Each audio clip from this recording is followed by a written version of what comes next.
Again, thank you all for joining us today for our happy hour session today on resilience beer for Australian wildfires, as well as probably wildfires around the world. But I'm going to pass it on over to our Yakima Chief Representative, James, and you guys take it away. Yeah, thanks for the introduction there, Nicole. So my name is James Monching and I'm the Regional Sales Manager for Yakima Chief Hops in Australia and New Zealand.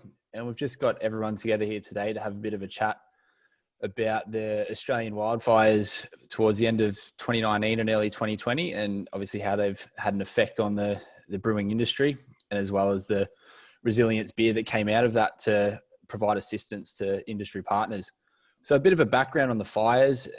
It covered an acreage of approximately 27.2 million acres. So in terms of area, it was a very large portion of our east, south, west, north coast. It was incredibly detrimental to tourism across the board. So I'd just like everyone to start by introducing themselves on the camera here. So Reed, if we just kick off with you. Whereabouts are you from? Yep. Hi, I'm Reed. I'm the head brewer at Bright Brewery in one of the bushfire affected areas in Australia. So I'll talk a little bit about our experience with the bushfires and the resilience beer project. Cool. Tiff? Hey guys, I'm Tiff Waldron. I was running sort of project management on the Resilient project for the Australian bushfire. Kind of on behalf of the Independent Brewers Association, but not for the Independent Brewers Association. Yeah. Cool. And Steph? Hi, I'm Steph. I'm the Sales and Marketing Manager here at Cryomalt, and I was involved in kind of the supplier side and helping liaise with what ingredients would work for the recipe, as well as getting some of our suppliers across the world on board. Cool. Well, we may as well kick off the chat then. Reed, I was hoping you could speak a bit to the attendees across Australia, New Zealand, and hopefully the US as well. How obviously the bushfires affected your time through the peak of summer, peak tourism, and how you guys navigated through the evacuation side of things with obviously full towns being evacuated and everything, and what you guys did to mitigate that. Yeah, so as you said, the bushfires, covered a huge area, went for several months. So, everyone's got their own kind of personal experience. In our area, we were, the bushfires came quite close to town, and we were evacuated on 2 separate occasions with mandatory evacuations. But fortunately, our local firefighting crews did an awesome job, and there were no properties lost in our area, which is fantastic. Not all parts of Australia were quite so lucky. So we were really, despite all the damage done, we were really lucky here that no loss of life and no significant loss of property. As for our business and the town that we're in, it's it's definitely a tourist area, and for us, January is by far our biggest month. That coincides with the summer school holidays in Australia. So that's when everyone's doing their summer vacations, and our town, not just our business, but all the other businesses in our town really rely on that month to pretty much become profitable for the year. And there were just no tourists, of course, besides the evacuations. We then had about a month of really heavy smoke cover, and tourists were actually barred from coming to the area for a few weeks. So we lost, obviously, a lot of our local trade. On the backside of that, on the silver lining of that, we had a really, really awesome support from other parts of the state and the country that reached out and said, we heard you guys are really doing it tough, and we want to buy kegs of yours. We want to feature you on our taps in Melbourne or other parts of the state that weren't affected. So it ended up being a great way to connect with people that had heard our story and wanted to help out. So it was really nice that there was at least one positive outcome from all the damage that was done. And then, of course, the Resilience Beer Project started, which we jumped onto right away. And it was one of those really kind of heartwarming experiences that you get in the craft beer business sometimes, when you just know that there's all these people out there trying to help, working towards a common goal.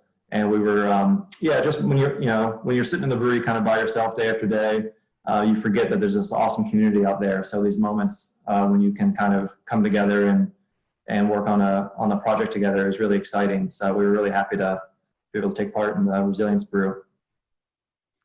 Yeah, absolutely. It would have been an incredibly uncertain time for all involved. I know my family living up in Northeast Victoria had the constant to and fro of evacuation back to home, evacuation back to home. It creates a lot of uncertainty for a tourist heavy region for sure. So I'll swing it over to Tiff then.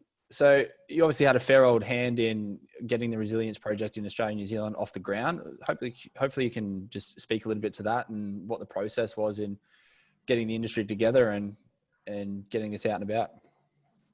Yeah, so it was pretty much just right after Christmas, and I had recently been made redundant, so I was kind of deciding what my next move was, and Kate, who's the head of industry for the IBA, the Australian Independent Brewers Association, said, "What are you doing? And would you be interested in helping us with this?" Because I think there'd been a board meeting and they discussed sort of what could be done to sort of help, especially the breweries in need, but just in general, like with all the wildfires in Australia. So there was kind of a whole lot, like a whole wave of people who came in to help get the whole thing started. So Joss from Garage Project in New Zealand, I think he reached out to Ken Grossman at Sierra Nevada and said, "What do you think about making this happen?" So this was 1,000% actually initiated by the team at Sierra Nevada, who reached out to myself and Jamie Cook, who at the time was the chair of the IBA, and basically got us all set up and making it happen. So helping with, because we had to trademark resilience, or at least borrow the trademark again for resilience, and get everything kind of at least legally set up so that we could start the whole process. They right away, so all the brewers involved decided that we needed a different recipe, so something that was really appropriate for the Australian market, but also that we could essentially share all over the world. There was, we set up Slack channel, and there were people helping with trade so we could get it into the national retailers. We had brewers, we had marketing people, so it was just sort of pulling everything together, but also continued liaising with the Sierra Nevada team. And just, we essentially got a website up in 24 hours and started sharing the news. So, we shared it with all of our industry media here. The Sierra Nevada team helped us get the word out in America. And then, as soon as that recipe was locked in, we started talking with the suppliers as well. So, you and Steph pretty much jumped in right away, helped us with Crier and Yakima, and then also all of your partner networks, all over the world. So right away, it made it really easy to say, if you want to make this, talk to your local rep from, to be able to get the supplies for it.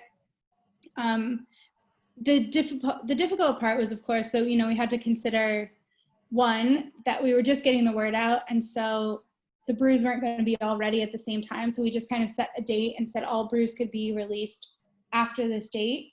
And then, we were planning some big fun events in Australia to raise some additional money.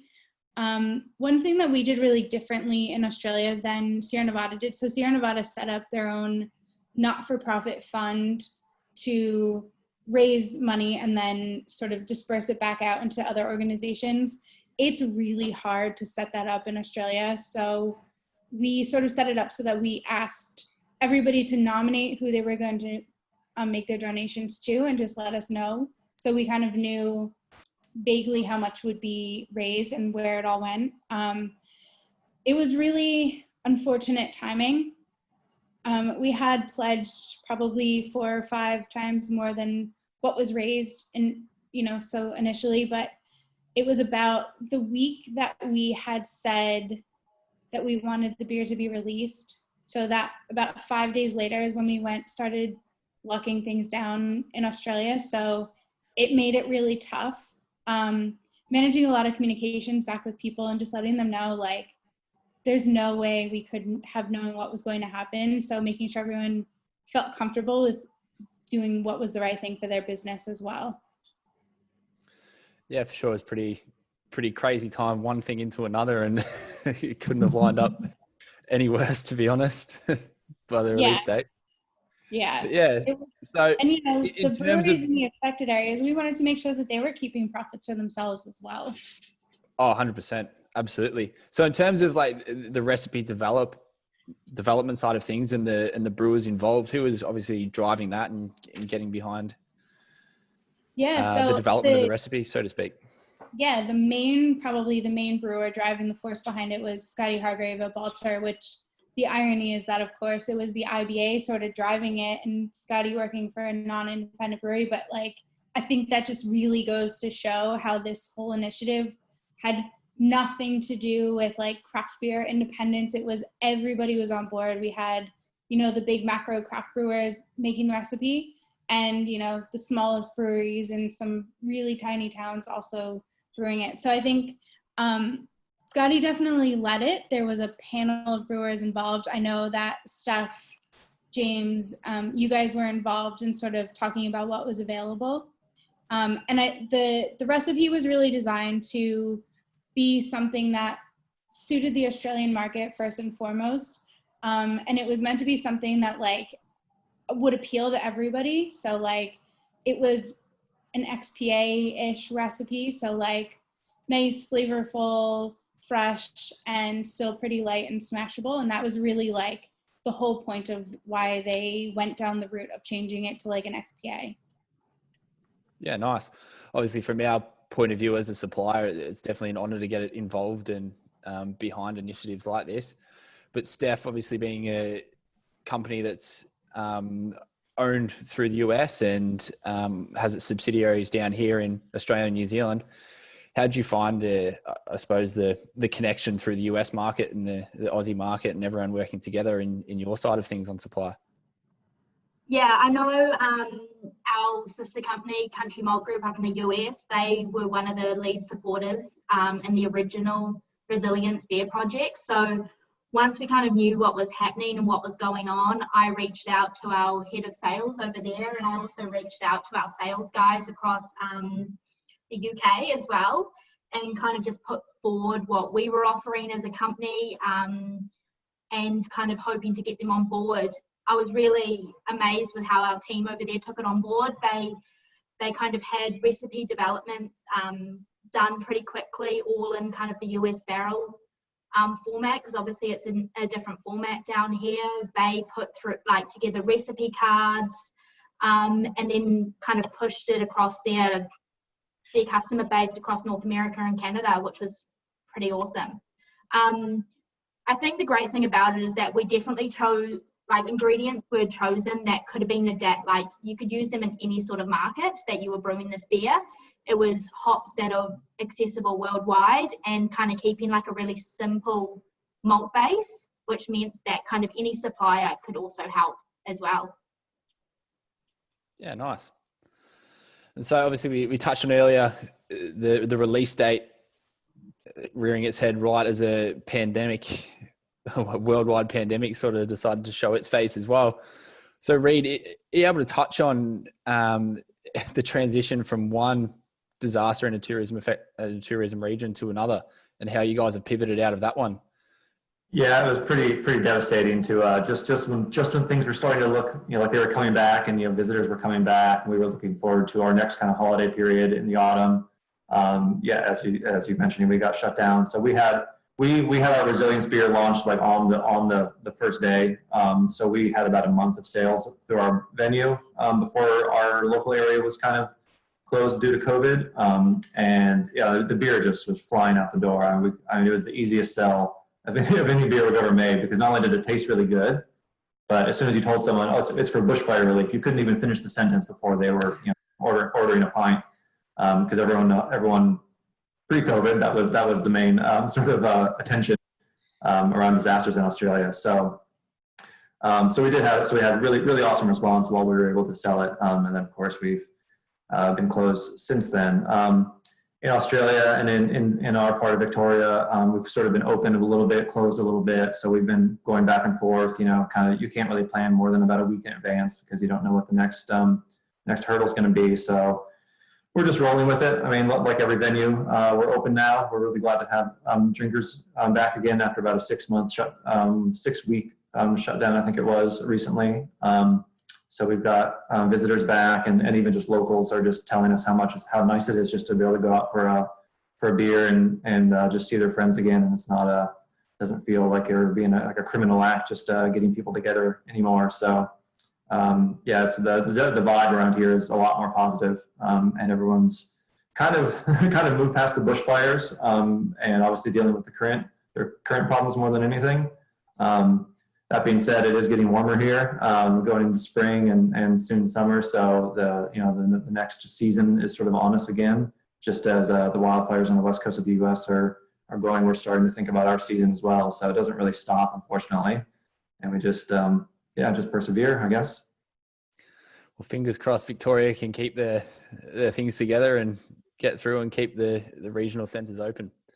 Yeah, our locals have been so great, and everyone in our community has been really so supportive. So it makes a really big difference when you've got good neighbours.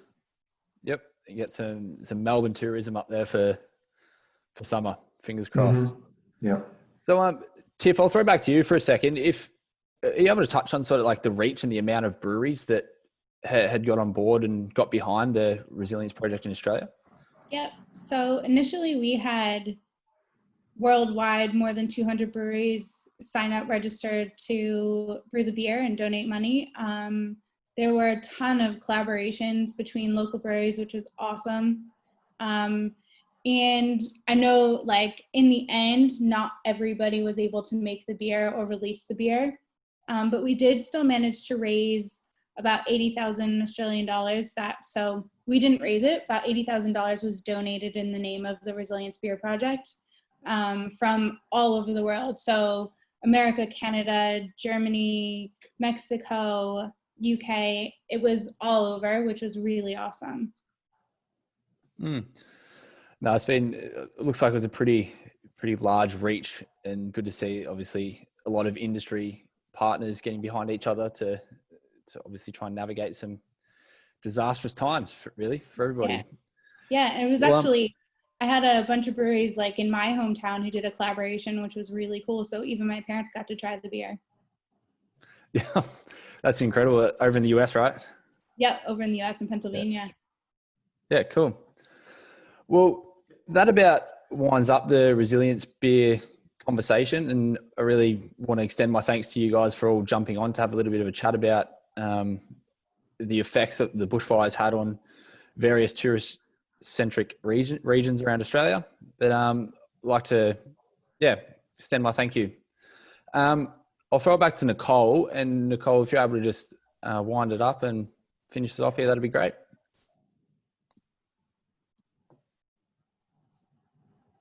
Yeah, thank you guys so much. It's always amazing to hear all these things that are happening.